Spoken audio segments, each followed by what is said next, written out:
ఎట్టకేలకు Hormuz జలమార్గం open కాబోతోంది. దాదాపు 50 రోజుల తర్వాత బయటకు వచ్చిన ఈ వార్త ప్రపంచ దేశాలకు పెద్ద రిలీఫ్. ఫిబ్రవరి నెలాఖరున మొదలైన అమెరికా ఇరాన్ యుద్ధం ఇప్పుడు తాత్కాలికంగా ఆగిపోగా ఇక శాశ్వతంగా కూడా నిలిచిపోయేలా అడుగులు పడుతున్నాయి. క్రూడ్ ఆయిల్, గ్యాస్ సరఫరా కొరత ఎదుర్కొంటోన్న దేశాలకు ఇది పెద్ద శుభవార్త కాగా, ఇదే సమయంలో మరో చోట మరో యుద్ధం తిరిగి ప్రారంభం కాబోతోంది. ఇదే కాస్త కలవరం కలిగించే అంశం. Hormuz 60 days open. యుక్రెయిన్ పై రష్యా ఫైర్ ఓపెన్. ఓ చోట యుద్ధం ఆగుతోంది, మరో చోట తిరిగి రాజుకుంటోంది.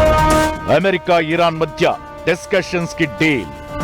యుక్రెయిన్ పై ముమ్మర దాడులకు రష్యా సై. మిడిల్ ఈస్ట్ లో దాదాపు 50 రోజుల తరువాత ఓ ఆశాకిరణం మెరిసింది.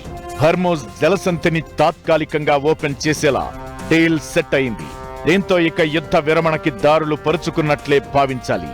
ఇదే సమయంలో అమెరికా అధ్యక్షుడు ట్రంప్ యుద్ధ విరమణకి, శాంతి ఒప్పందానికి అంత తొందరేం లేదని, దాడులు మాత్రం ఆపుతున్నట్లు ప్రకటించారు. ఇదే సమయంలో రష్యా కీవ్పై బీభత్సమైన ఆయుధాలతో విరుచుకుపడింది. దీంతో ఓ చోట యుద్ధానికి బ్రేకులు పడుతుంటే మరో చోట యుద్ధం గేరు మార్చుతున్నట్లుగా కనిపిస్తోంది. ప్రపంచమంతా ఎప్పుడిప్పుడా అని ఎదురు చూస్తున్న ప్రకటన ఇరాన్ నుంచే రావడంతో ఊపిరి పీల్చుకున్నాయి ఇతర దేశాలు. హర్ముజ్ జలసంధిని 60 రోజుల పాటు తెరవబోతున్నట్లు ఇరాన్ ప్రకటించింది. ఇక మిగిలిన శాంతి ఒప్పందం గురించి కూడా జోరుగా అంచనాలు ఉన్నాయి. చర్చల్లో పురోగతి సాధించినట్లు అమెరికా అధ్యక్షుడు డొనాల్డ్ ట్రంప్, విదేశాంగ కార్యదర్శి మార్కో రూబియో ఇద్దరూ ధృవీకరించారు. ప్రపంచ చమురు, గ్యాస్ రవాణాలో 20% వాటా ఉన్న హర్ముజ్ జలసంధిని ఫిబ్రవరి 28న అమెరికా, ఇజ్రాయెల్, ఇరాన్ పై యుద్ధం ప్రారంభించిన తరువాత మూసివేశారు. వాషింగ్టన్, టెహ్రాన్ మధ్య శాంతి చర్చల్లో ఇరాన్ అణు కార్యక్రమం హర్ముజ్ జలసంధిపై నియంత్రణపైనే చాలా రోజులుగా పీటముడిపడి ఉంది. ఈ జలసంధి ఇప్పటికీ అమెరికా, ఇరాన్ల దిగ్బంధనం కింద ఉంది. యాక్సియోస్ నివేదిక ప్రకారం ఈ ఒప్పందం అమెరికా, ఇరాన్ల మధ్య 60 రోజుల కాల్పుల విరమణను ఏర్పాటు చేస్తుంది. హర్ముజ్ జలసంధిని తిరిగి తెరవడం మొదటి దశ అని ట్రంప్ చెప్పగా, దానిని తిరిగి తెరవడానికి సంబంధించిన ఏ వ్యవస్థనైనా ఇరాన్, ఒమన్, ఇతర సరిహద్దు దేశాల మధ్య అంగీకరించాలని ఇరాన్ స్పష్టం చేసింది. సీజ్ ఫైర్ యుద్ధం ఎవరు చేయకుండా ఉంటాం, హర్ముజ్ జలసంధిని ఓపెన్ చేస్తాం, ఒక 60 రోజుల పాటు చూస్తాం, ఈ 60 రోజుల్లో మళ్ళీ మాట్లాడుకుంటాం, అది మాత్రం ఫార్వర్డ్ మాత్రం వెళ్ళిపోతాం. ఎందుకంటే ఇరాన్కి ఎంత మాటలు చెప్పినా యుద్ధం అక్కర్లేదు. ఎప్పుడైతే హర్ముజ్ జలసంధిని వాళ్ళు కంట్రోల్ చేశారో, అమెరికాకి దాని జవాబుగా హర్ముజ్ని దిగ్బంధం చేశాక ఏ ఇరాన్ వాడ లోపలికి రావడానికి వెళ్ళకుండా 45 రోజులు చేశాక ఇరాన్ కూడా దారి లేదు.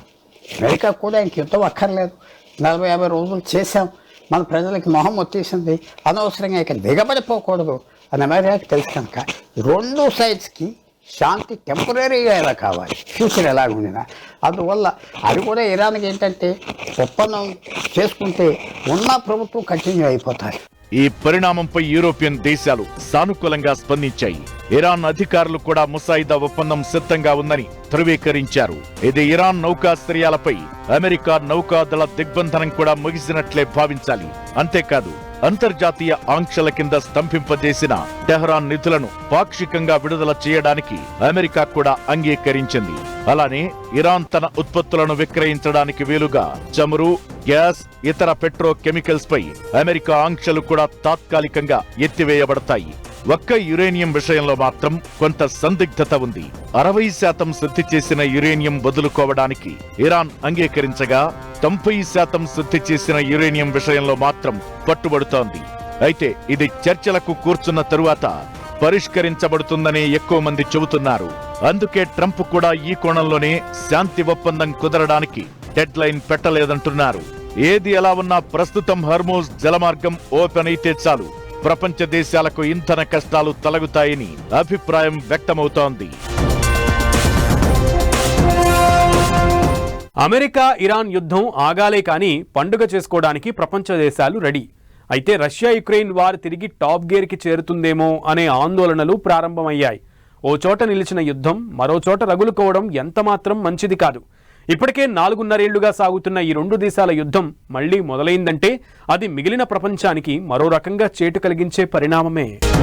ఓవైపు గల్ఫ్ వార్ కి ఎండ్ కార్డ్, మరోవైపు యుక్రెయిన్ పై రష్యా అటాక్. 4.5 ఏళ్ల యుద్ధానికి మరో గేర్. వరెష్నిక్ మిస్సైల్స్ తో కీవ్ పై దాడి. ఈ తరహా మిస్సైల్స్ వాడటం ఇది మూడోసారి మాత్రమే.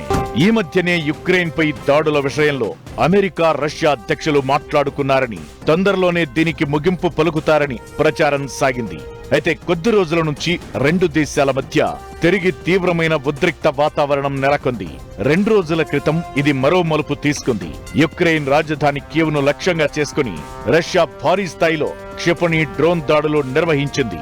ఈ దాడుల్లో రష్యా తన అత్యంత శక్తివంతమైన వరెష్నిక్ హైపర్సోనిక్ బాలిస్టిక్ క్షిపణిని వినియోగించడం ప్రపంచవ్యాప్తంగా ఆందోళనకు దారితీసింది. ఈ దాడుల్లో రష్యా ఒకేసారి సుమారు 90 క్షిపణులు, 600 డ్రోన్లతో యుక్రెయిన్ పై విరుచుకుపడినట్లు చెబుతున్నారు.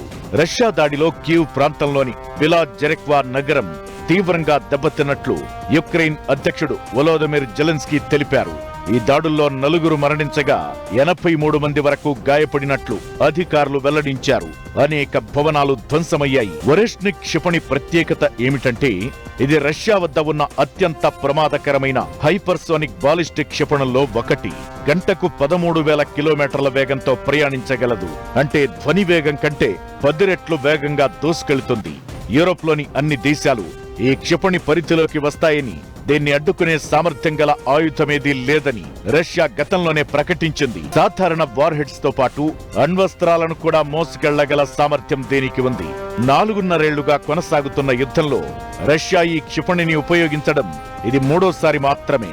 2024 నవంబర్లో నీప్రోపై, 2025 జనవరిలో లవీవ్ పై ఈ క్షిపణులను ప్రయోగించింది రష్యా. ఈ దాడులపై జర్మనీ, ఫ్రాన్స్ దేశాల అధ్యక్షులు తీవ్రంగా స్పందించారు. ఇది ఉద్రిక్తతలను పెంచే చర్యగా వర్ణించారు. అసలు ప్రపంచ దేశాల ఆర్థిక వ్యవస్థలను దెబ్బతీసిన మొదటి యుద్ధం రష్యా యుక్రెయిన్దే. 4.5 ఏళ్ల క్రితం రష్యా మొదలుపెట్టిన ఈ యుద్ధం మన దేశంతో సహా అనేక దేశాల్లో ఇంధనం, వంట నూనెల ధరలను భారీగా పెంచేసింది. అలానే ప్రపంచ దేశాల మధ్య సరఫరా వ్యవస్థ దెబ్బతిని క్రూడాయిల్ రేటు పెరగడం ప్రారంభమైంది.